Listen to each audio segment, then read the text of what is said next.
to the chaos. I'm Jill Savage. Today is Wednesday, September 25th, and Donald Trump has been targeted not once, but twice in the span of a few months. And the media and the Democratic politicians keep playing it dumb about it. On Wednesday morning, Joe Biden's labor secretary went on national TV and said one of the most outrageous things any public figure has said in recent memory. He says is the opposite. It's just another lie. Like, how did we get here? Let's extinguish him for good. We have an answer. We have a remarkably talented candidate who is sincere, who's pragmatic, who's open. Let's just get it done. So she casually blurted out that she wants Trump, quote, extinguished.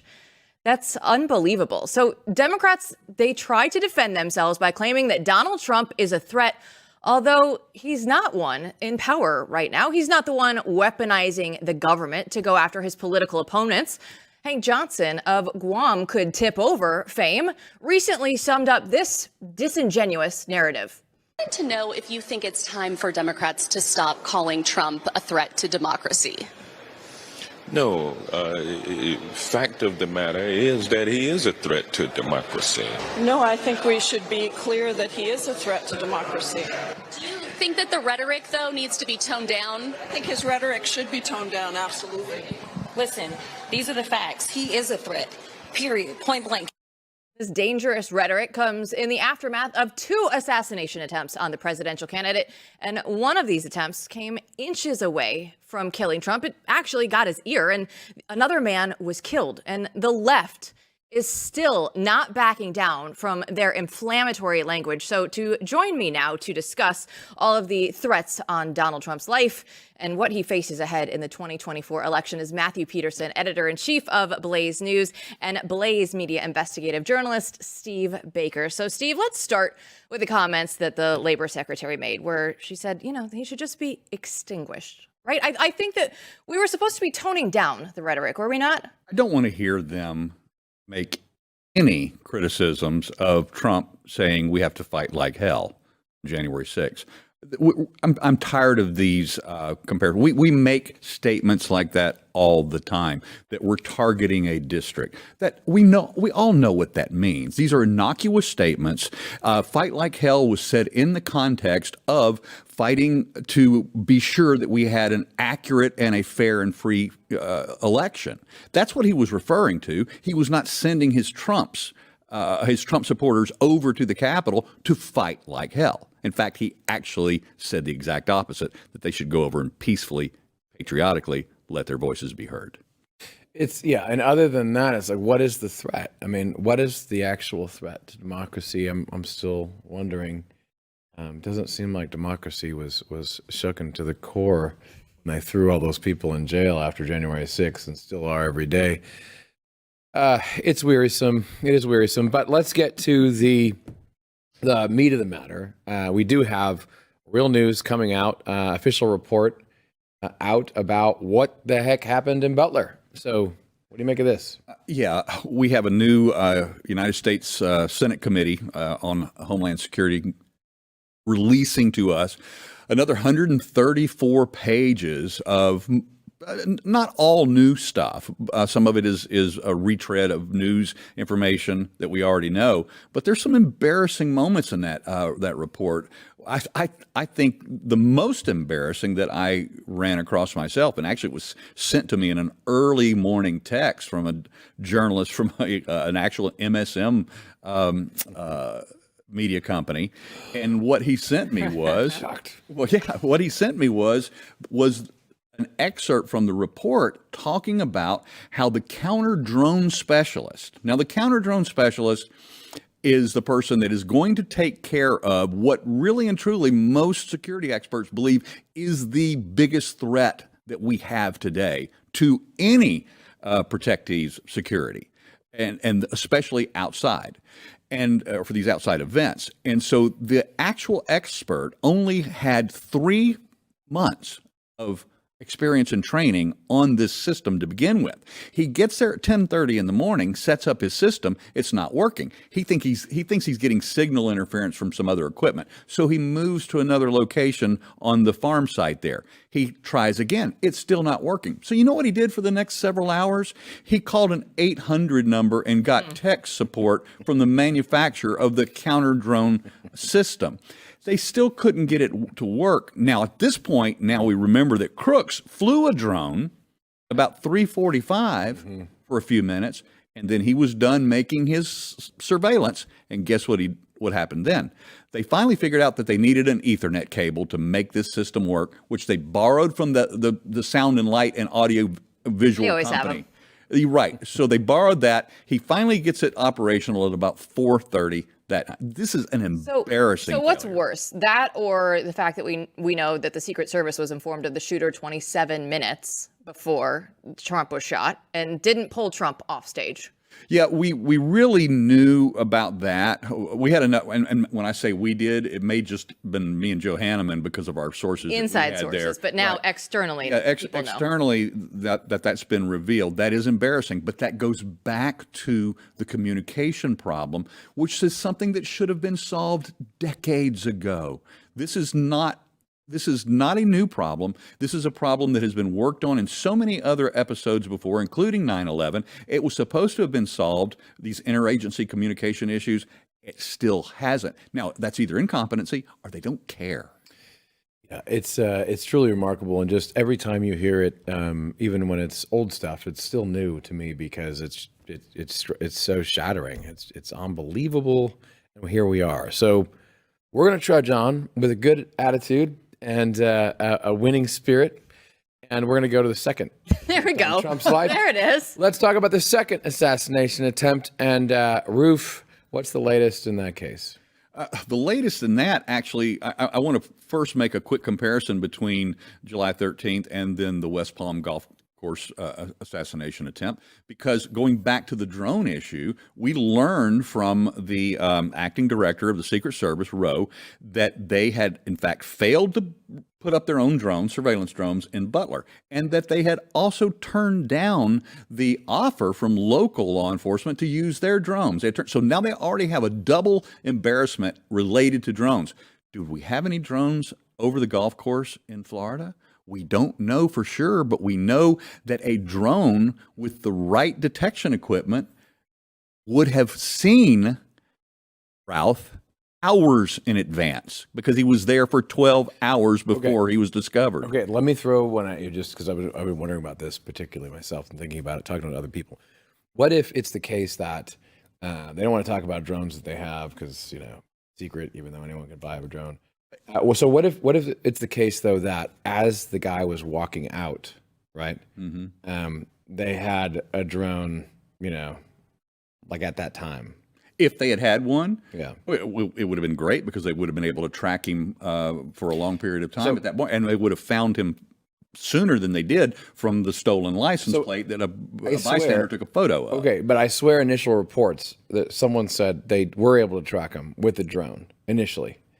And then it just disappeared. I have no confirmation of that whatsoever, and I absolutely do not trust whatsoever that they would withhold that because there's nothing classified about the existence of these surveillance drones. Right. Now, they may contain technology in a particular drone they don't want to talk about, but the existence should be talked about freely. I watched the movie Enemy of the State.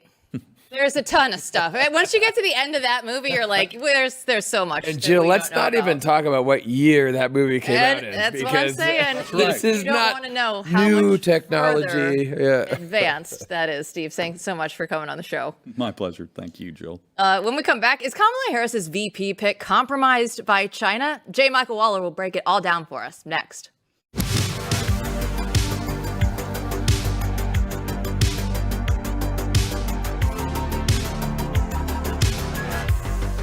When was the last time you changed your sheets? Not just washed them, but actually got new ones, because it's time to say goodbye to all those uncomfortable sheets that you've been sleeping on for years and get yourself some Cozy Earth best-selling bamboo sheets. Now, I have them myself, and I can tell you that They are perfect, and they're breathable and uniquely soft, and they actually get softer and softer every single time you wash them. I don't know how they do this, but I'm glad that they do. Cozy Earth is all about turning your home into a personal sanctuary where you can escape all the hustle of that bustle and busy everyday life, right? When I come home, I just want a place to unwind, and in case you're on the fence, all Cozy Earth products come with a 100-night sleep trial. So if you're not completely in love with them after more than 3 months, you can still return them for a full refund. And while you're at it, just go ahead and check out the super soft pajama pants as well. You'll thank me.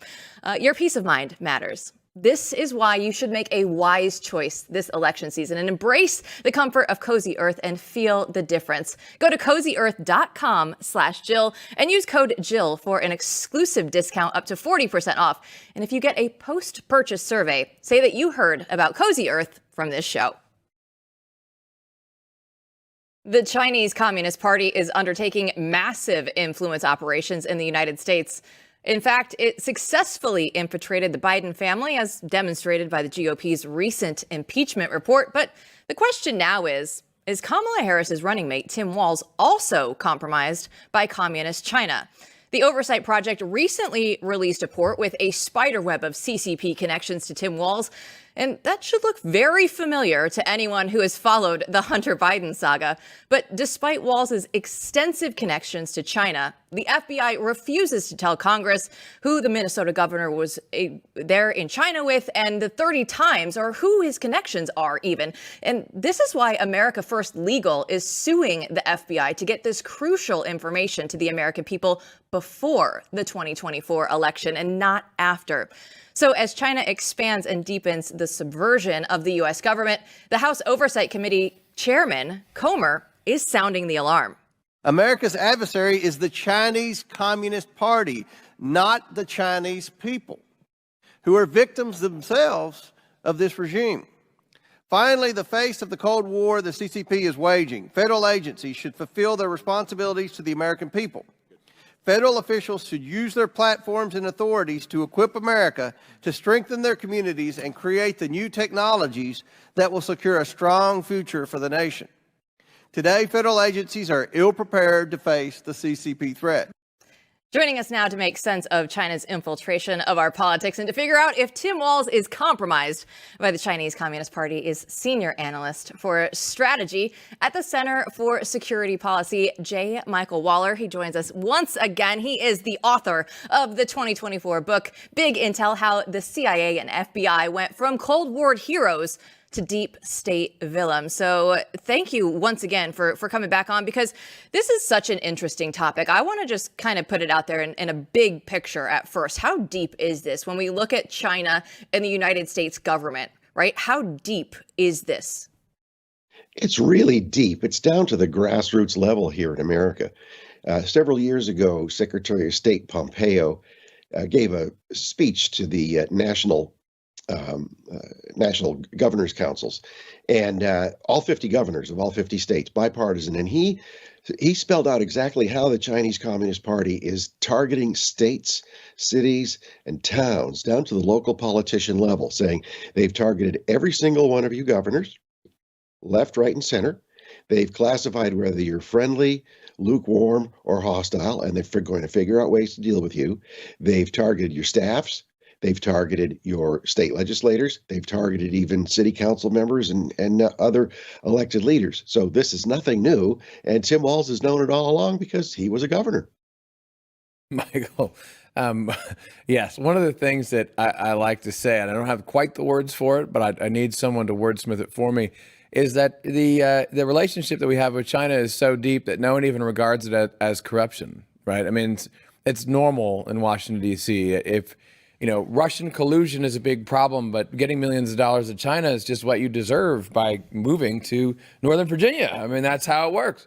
So in that context, I mean, when you look at Walz, how do you identify him? Where do you place him? And what exactly is his relationship? I mean, how corrupt is he? What sort of relationship do you think he has to China? Well, he's certainly regarded as a friendly. Think of all the times he's been to China, the fact that he's devoted his whole adult life to doing exchanges with China, the fact that he had no problem with touring communist China after the Tiananmen Square massacre, and that he has built up this relation. So you don't just get a visa to go to China if you're anybody. I can't get a visa to get to China. I've tried. So they take people like Walz, they bring them in at the sports level, at the teacher level, at the whatever levels on these innocent seeming exchanges, and then they study who has leadership potential, and then they cultivate them and grow, much like a talent scout would for high school sports. So there's NFL scouts out there looking for who are the promising high school players, how can they get football scholarships to go to a college and then get recruited into the big leagues. Same thing with communist talent agents, or the Russians do it, others do it too. They look for these people when they're younger, when they're at the beginning of their career, and they cultivate them as they go along. So they're cultivating them into what, right? What's the end goal, right? Of course, they want the information, they want all of this, but what is the end goal ultimately for China? Mainly, they want agents of influence for the Chinese Communist Party in the United States. They want to help academics, they want to help politicians, they want to help businessmen, journalists rise up, be successful, and become influential agents of change for the Chinese Communist Party. Some of them will be out and out apologists like Tim Walz. Others will be sort of soft critics. Others will be even anti-communist so-called conservatives, even on the Republican side, sort of the Henry Kissinger, George Bush type Republicans who are always hawkish on all defense except for when it comes to China. So they have ways of exploiting every element of the American political system. Have you seen this report that hackers linked to the Chinese government have broken into at least a handful of U.S. ISPs, internet service providers? This is coming out from the Wall Street Journal. I fear that this sort of news is getting lost now with regular people because we keep on hearing about, hacks here and hacks there. But have you looked into this, and what can you tell us about it? Well, it's numbing. It's really more of the same. They've been doing this all along. Every now and then it makes a headline, but it doesn't always make a headline. And it's not so much shame on the communists for doing it to us, because this is what they do. We're the biggest target in the world. We're the most influential, powerful target of every bad element in the world. So it's only logical that all the bad guys should be getting to all of us however they can. The real shame goes on us as Americans who don't view it as a problem, and who in fact view it as almost virtuous to have these types of relations with our enemies and to make money or profit politically from our enemies. Well, J. Michael, thanks so much for joining us here on the show today. We always appreciate all of your insights. Well, thanks for all you do. Thank you so much. Well, Kamala Harris, you know what? She's actually going to do an interview. Chris Bedford will give us all the D.C. gossip up next.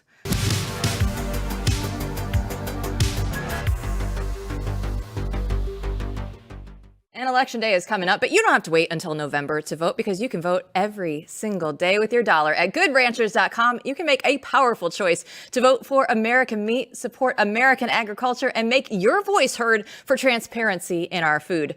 Good Ranchers sources all of their meat exclusively from American farms, which not only supports local ranchers, but it also ensures that you receive high-quality, American-raised meat with none of the antibiotics or hormones or seed oils that you don't want anyway.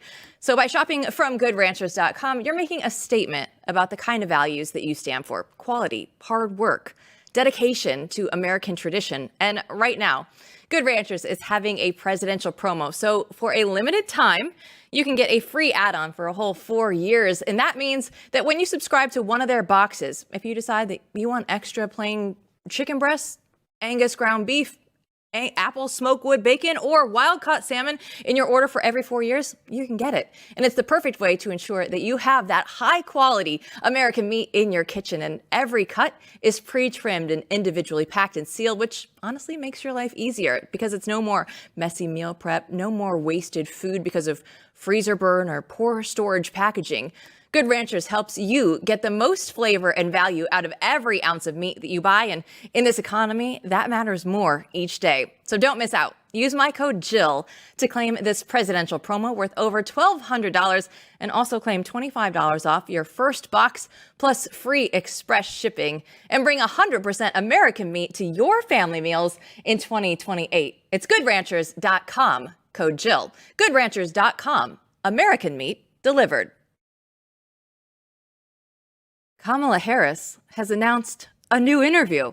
Or should we call it a campaign event because it's going to be on MSDNC. But Kamala will get the kid glove treatment from fangirl Stephanie Ruhle. And she's made it clear that she views Donald Trump as a threat to democracy and doesn't believe that Harris should get any tough questions. Set of questions. It's not too much to ask Kamala, say, are you for a Palestinian state if Hamas is going to run that state? Okay. Yes or no? And let's say you don't like her answer. Are you going to vote for Donald Trump? No, I'm not. Kamala I just said I'm not going to vote for her. Harris is not running for perfect. She's running against Trump. We have two choices. And so there are some things you might not know her answer to. And in 2024, unlike 2016 for a lot of the American people, we know exactly what Trump will do, who he is, and the kind of threat he is to democracy. This is real life, people. But Trump's running mate, J.D. Vance, was not amused. He said on X that this is legitimately pathetic for a person who wants to be president. Ruhle has explicitly endorsed Harris, and she won't ask any hard questions. He added that Kamala runs from tough questions because she can't defend her record. If you want open borders and high groceries, vote for status quo Kamala. Now, J.D. Vance will be facing off against Tim Walz in a CBS News debate on October 1st. And that looks to be the final debate right now for the presidential season. But you know what? Blaze Media will be covering that event live, so we should have some fun with that one.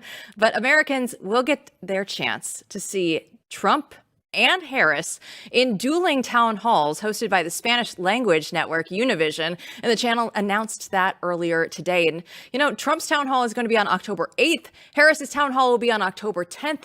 And, you know, Chris Bedford, he is our man out there in Washington, D.C. He is ready to break down all of this for us. So, Chris, when we look at this, right, if Kamala Harris, like, how many interviews is this that she's even done right now? I don't think this one counts. So I guess let's try to figure out what she's gone through. She did the dual interview with CNN. She did the local Philadelphia television station, which edited out all of her hemming and hawing and what they actually aired on their television. She did some Michigan public radio. That's 3. She hasn't sat down with any newspapers. And she's done a couple of little podcasts here and there. She sat down with Oprah Winfrey, who, along with Barack Obama, is like kind of actually the head of the Democratic Party, really makes a lot of decisions. And you could see it dawning on Oprah's face during this interview as she was trying to help Harris finish answers an interview. As she was trying to help Harris finish answers that maybe Joe Biden was actually the smart one in this pair. Maybe this was a mistake.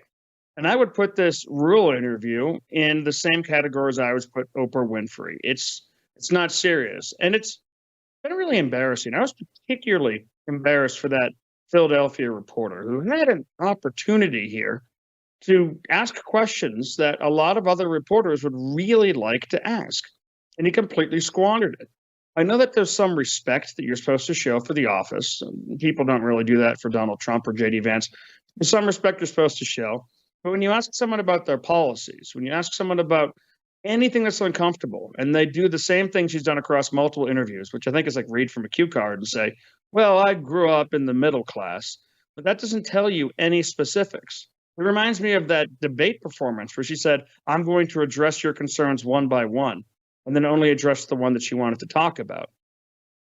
This is a serious strategy. It's something that the White House has doubled down on. It's something the campaign has doubled down on. I get why they want to do it. Kamala Harris has no actual real achievements except for advancing in office. And she doesn't do well on the spot really much ever. So they want to hide her even after she did pretty well practiced at the debate. But it is something I think that's going to, if it does not succeed, if she does not win this election, everyone's going to say, well, how could you have thought she was going to win the election? That's such a stupid strategy. And of course, if she wins, then the American media can just put another another ball in the bucket for they don't matter anymore. I mean, it is the question. Running from tough questions, does that help or hurt? And I guess you could think about it in terms of the 2 town halls that are coming up. Will they have an impact? I mean, do we think that? Do you think that this has been a good strategy for her so far? I mean, you're saying could go either way. And what do you think about the town halls? I mean, are these going to change the dial at all? Well, I think I don't really think they have many options for the strategy. Kamala Harris was literally the last choice of every Democrat that had a brain wave and a pulse.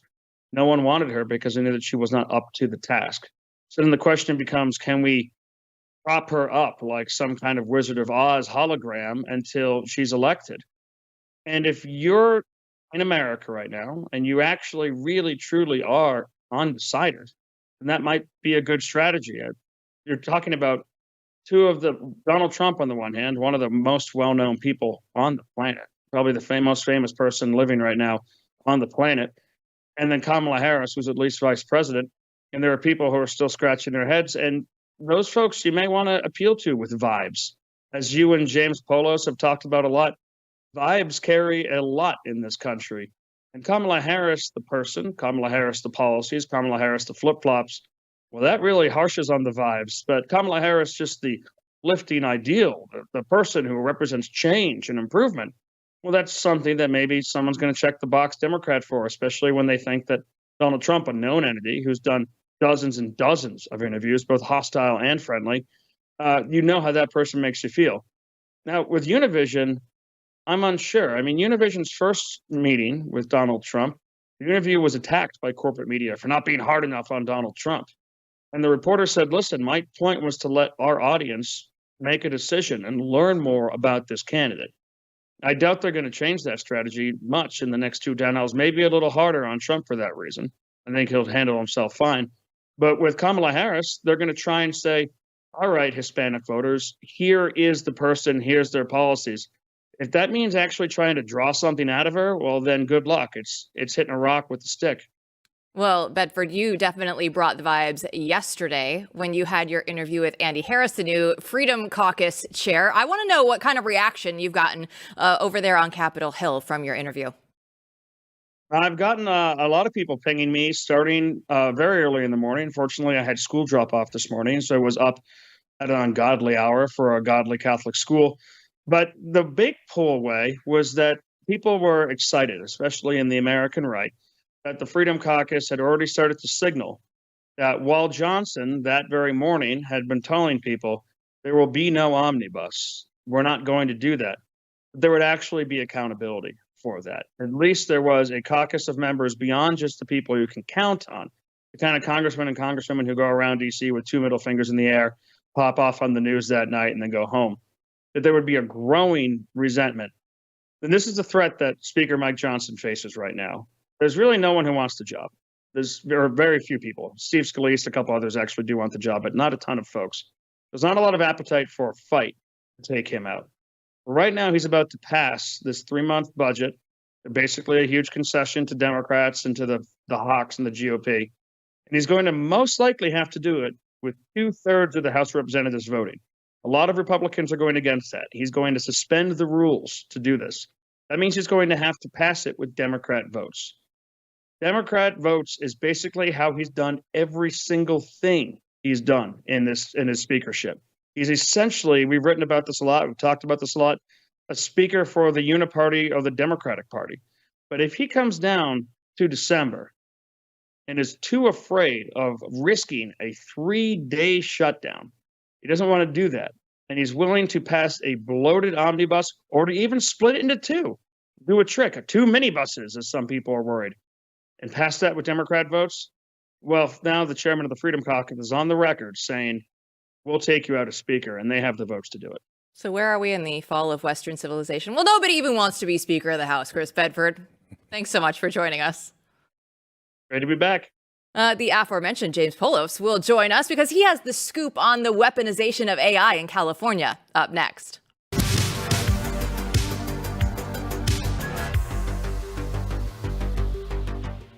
The radical left keeps talking about court reform, and these radical left want to eliminate the court's conservative majority by packing the Supreme Court with their own handpicked justices to get the outcomes that they want. Even President Biden has gotten into the act by making reforming the court one of his final priorities before he leaves office. But don't be fooled. Their endgame is really court packing. And we call this an assault on the court for what it really is. It's a Supreme Court coup.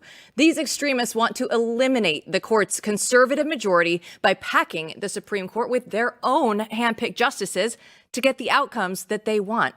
And the frightening thing is that come January, their plan could actually become our nation's reality.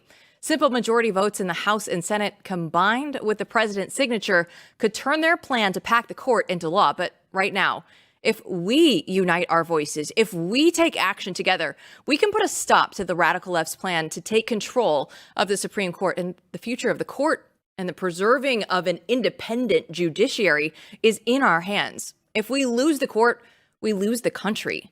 That's why we're taking action, and we need you to join us. With 1 million patriots like you standing for the Supreme Court, we can safeguard the independence of the judiciary, just like the founding fathers intended. And by saying no to the left's Supreme Court coup, we can secure the blessings of liberty and protect the future of our constitutional rights for our children and our grandchildren. So go to supremecoup.com/Jill. That's supremecoup.com/Jill to learn how you can help stop the radical left's takeover of the Supreme Court. Is parody now illegal in California? Well, Elon Musk thinks so because of new laws, a new bill, I should say, that outlaws, quote, deceptive material about political candidates. But Governor Gavin Newsom thinks he's got it wrong. So here to discuss with us is BlazeTV host James Poulos. So James, thanks so much for taking some time for us today. But I'm fascinated by this. Just, you know, the Gavin Newsoms, the Elon Musk, AI, everything that comes into this. What exactly is Gavin Newsom trying to achieve right here? Yeah, well, Jill, it's tricky because, you know, Gavin Newsom notoriously already looks like a cartoon character. So it's difficult to understand sort of where the parody of the real guy begins and where the real guy ends. But, you know, he is raising something of a serious issue, which is at what point does a parody or a sort of comic send-up of something political cross over into a kind of propaganda or political weaponry.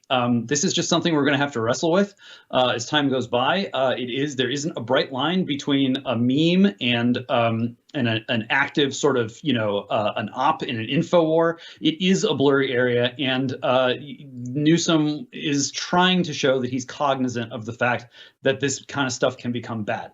Elon Musk, on the other hand, is saying, well, wait a minute, you know, we don't trust people like you to draw the line and to say, as long as you stay on, you know, within this sandbox that we've created, then you're okay. But if you do something we don't like, then we're going to say that you're basically waging political warfare against a legitimate elected official. So, James, the punishment for trying to ban memes is that memes shall be made about you in abundance. And that's what the natural result was in the media ecosystem. I mean, the Babylon Bee, you know, went right at it. And you saw video, you know, as well as articles like this come out after article. But underneath all that is this serious question you raise. So, I mean, what do you make of the response? And the more serious battle, it seems to me, is this is just a proxy for sort of a national war. Am I right about that?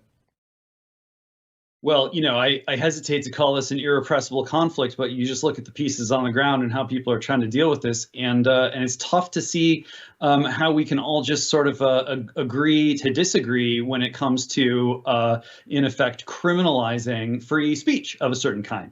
This isn't just, you know, hate speech, quote unquote, although they want to turn that into a sort of post-constitutional pillar of the new order. This is, you know, the misinformation, disinformation, dangerous speech that has the propensity or the tendency to contribute to offline harm. We've already heard all these phrases before, and this is just kind of the latest chunk. They seem to be, you know, cobbling together sort of the InfoWars equivalent of a rainbow coalition, where if you get enough of these different pieces and slices together, eventually you construct a new whole that is operating from a totally different strategic and moral concept than what's in the Constitution and the Bill of Rights. So do you think this really does AI even matter here? Is that just, an extenuating circumstance, and the real, is the real underlying debate over who controls sort of the memes and who can make fun of whom, or is AI adding something else to this? AI is, whether you really think it's intelligence or whatever you want to call it, it's becoming, if it's not already, the most powerful weapon in the world. Putin can sort of object to things that the U.S. and its allies do and say, like, do we reserve the right to nuke you if you do something, that we really don't like? Well, guess what? Everyone knows that there are more powerful electronic and digital weapons, even than a nuke, things that you can wield that can have way more of an impact. I mean, just all these China hacks that we've seen into U.S. infrastructure and all that stuff. So this is really a new ball game. And with this most powerful weapon in the world, whether you want to call it AI or anything else, the question is, who can you trust? Who can you trust to wield these weapons and to not wield them? To ensure that the weapons stay in the weapon cabinet at least some of the time. That's what this is really all about. And Americans are coming around to understand that when it comes to answering the question of who you can trust with these super powerful ultimate weapons, it's a question of spiritual authority.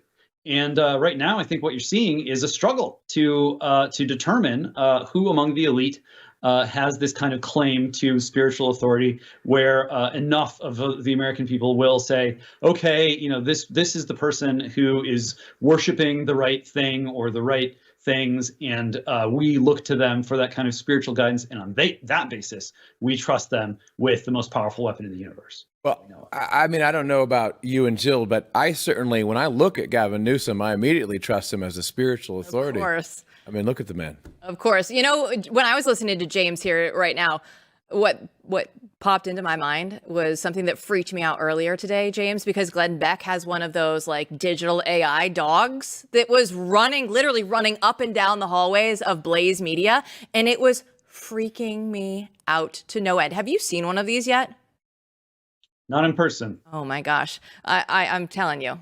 It was scary because I wanted to jump on it. I thought Soros said it here, It's what's coming down next. All right, but James, I'll finish with an actual question for you with Gavin Newsom, because he was saying that deep fakes and manipulation of elections, right? That's what hurts democracy and the integrity of the system of trust. But who decides what is the deep fake and what is the manipulation of the election?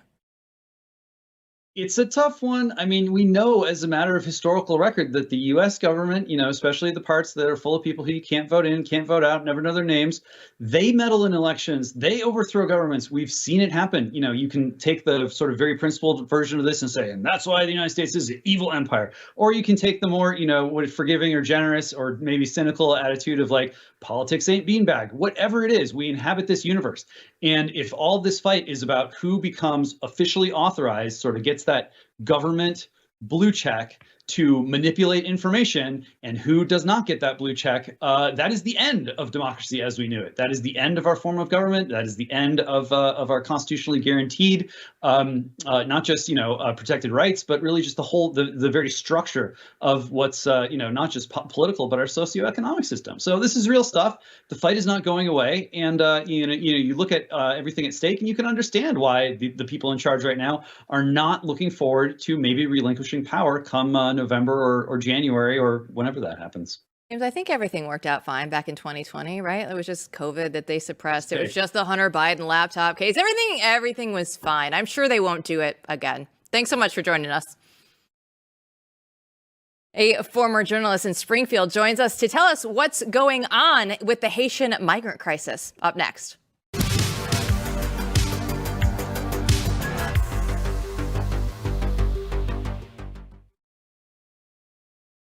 Is Springfield, Ohio, wrecked from the Haitian migrant crisis? Blaze Media correspondent Julio Rosas recently spoke with a resident and former journalist, Bill Monaghan, and here is what he had to say about citizens voicing their opinions.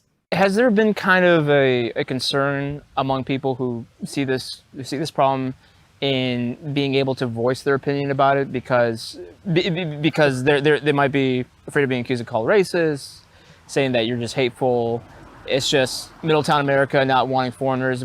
Has there been a concern about that? Oh yeah, definitely. I'd say that's a huge concern people have because you can see it. If you go back at the old city commission meetings, they ignore you when you're talking. They just sit there and look at their timer and wait till your 3 minutes are up. There was more give and take back before. Now they've kind of tightened that up. But they ignore you.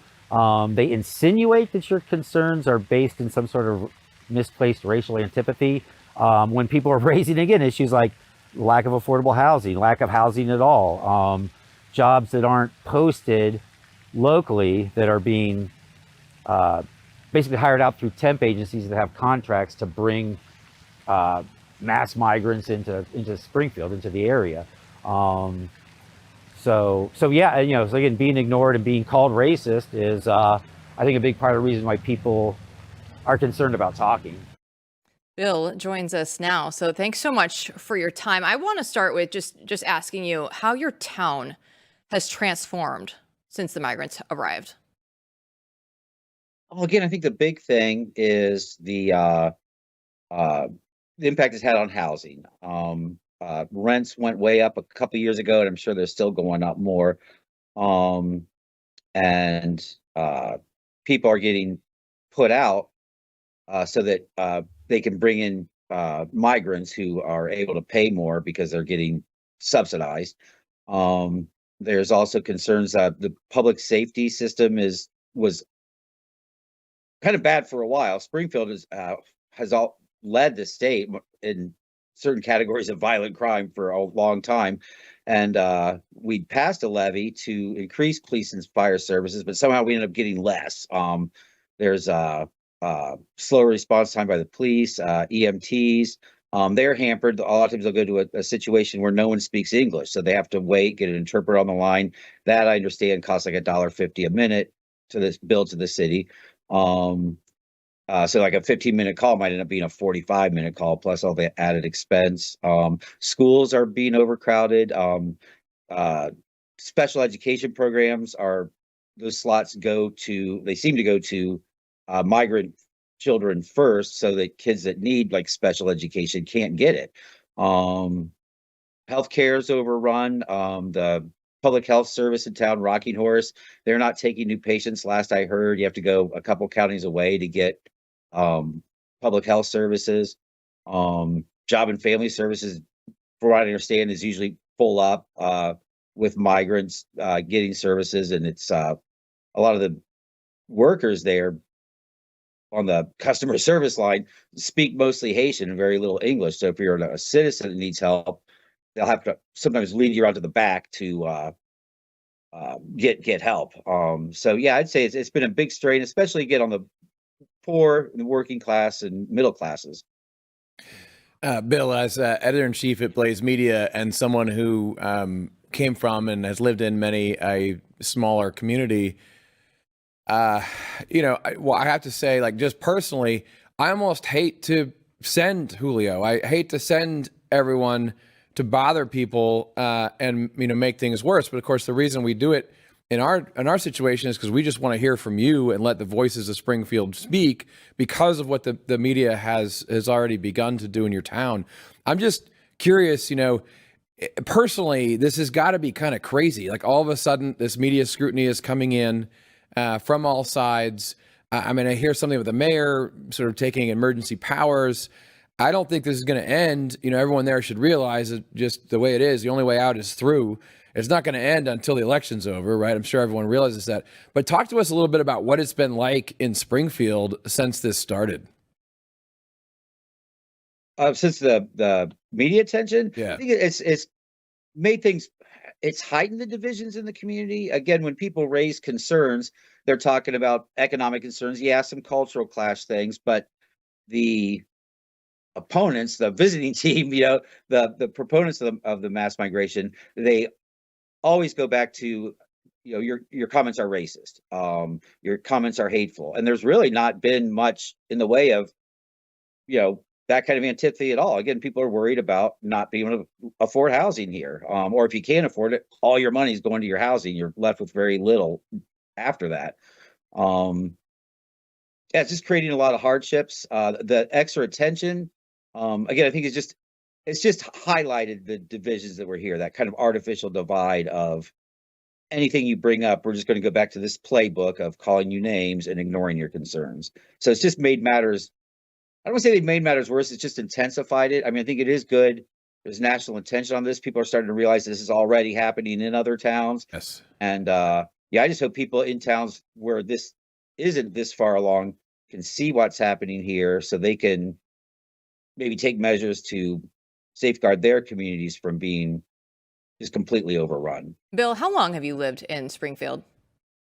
I'm 62, and other than school and my first couple of entry-level jobs, probably 57 of 62 years. Okay.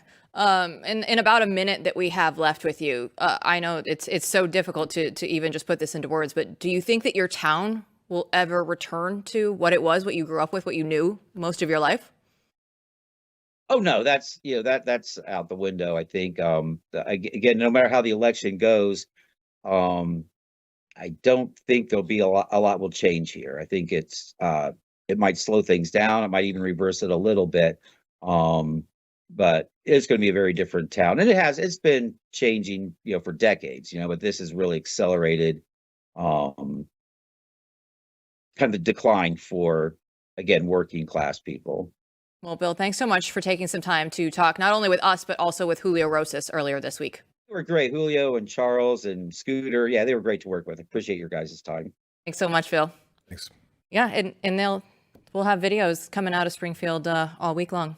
Yeah, we have talked to many people there. We're just going to show their words, like Bill's words. I mean, Bill seemed like an interesting guy. I would like to talk to him for another hour here on Blaze News Tonight. But we're just going to keep shining a light on this. This is why we do what we do. This is why we're here. So we won't stop. And this is going to become an issue, I guarantee you, in the vice presidential debate. It's not going away. And that's why I say to Bill, I mean, I think things are going to get more intense in Springfield as we move into November. Yeah, absolutely, they will. And things were getting more intense last night. We both were at an event last night. Tucker Carlson was in town, and Roseanne Barr was his guest on stage with him. And Roseanne has some spunk in her still, despite her getting up there in age. Yeah, this was realignment in real time. Roseanne Barr was saying things that you wouldn't believe. And maybe you would. Yeah, maybe you would. Tucker was, I think, his facial expressions were honest to what he was thinking afterwards. Wow, that was amazing. So very interesting to see live events coming back. I think that's just the future, real human events with real human people. And I think a very interesting mix of issues that they were talking about. Yeah, and you mentioned the live events part. As Tucker was rolling his show open, he said, the one thing that you can't censor is a live event, right? Mm-hmm. You can't edit that. You can't take that out of context. There's a lot of power in that. Yeah, this is why the interviews in spring, you just go and talk to people. Go and talk to people. That's how you should learn things. That's what journalism should be, and that's what we're going to do. That's why we need your support to subscribe to Blaze TV and Blaze News. This is what we're going to do. Go out there and talk to people in person. Amazing. Human. So subscribe to Blaze News, but you can also find us on your favorite podcast platform. Be sure to rate and review the show. It helps everybody else out there to find it. And you know what? We'll be back here breaking it all down for you tomorrow night.